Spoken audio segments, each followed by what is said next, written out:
Avogadro সংখ্যা ও molar আয়তন ভিত্তিক সমস্যা। 90 গ্রাম পানিতে কত মোল পানি ও কয়টি পানির অণু আছে? অ্যাভোগাড্রো সংখ্যা ও মোলার আয়তন ভিত্তিক যত সকল অঙ্ক আছে সেই অঙ্কগুলো আমরা একটা সূত্রের মাধ্যমেই সমাধান করতে পারবো, এবং সেই সূত্রটি হলো n = W/m n ভাগ 6.023 × 10^23 v ভাগ 22.4 লিটার। এই আয়তনটা এসটিপির জন্য।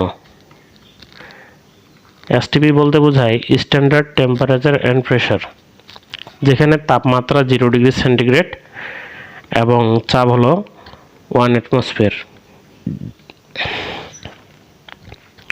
এখানে n হলো মোল সংখ্যা,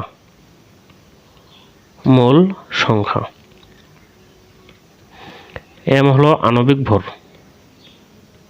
পরমাণু হলে পারমাণবিক ভর। তাহলে আমরা বলতে পারি m সমান আণবিক ভর বা পারমাণবিক ভর। আর এখানে W হলো অণু বা পরমাণুর ভর,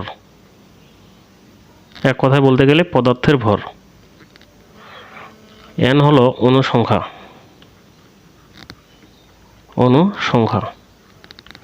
আর v হলো আয়তন। প্রশ্নে দেওয়া আছে 90 গ্রাম পানি, তাহলে এখানে পানির ভর দেওয়া আছে। যৌগটা হলো পানি এবং পানির ভর কত? 90 গ্রাম। সেক্ষেত্রে ভর পাই আমরা লিখতে পারি W = Wর মান দেওয়া আছে 90 গ্রাম। যেহেতু পানি, সেক্ষেত্রে আমরা লিখতে পারি পানির আণবিক ভর। পানির আণবিক ভর 18 গ্রাম। কত মোল পানি? কি চাইছে? কত মোল পানি। তা আমরা বের করব n এর মান। n = what?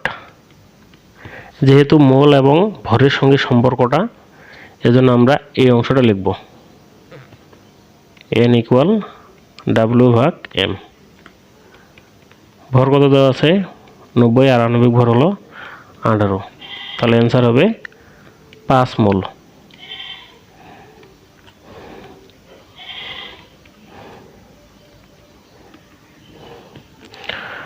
ও কয়টি পানির অণু আছে?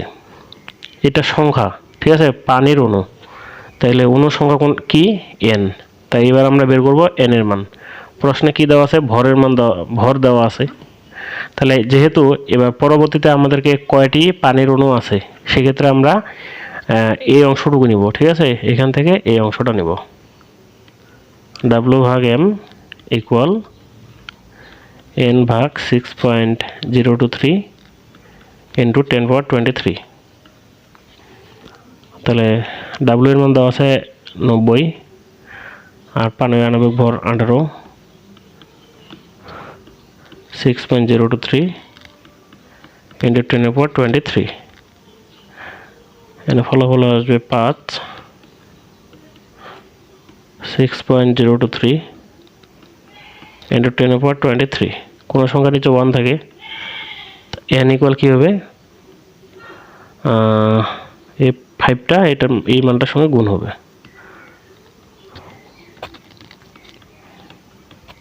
তাহলে অ্যান্সার হবে 3.011 × 10^24 এতটি। তাহলে কতটি পানির অণু আছে? অ্যান্সার হবে এতটি। তো আশা করি বোঝা গেছে। কোনো সমস্যা থাকলে অবশ্যই কমেন্ট করে জানাবেন।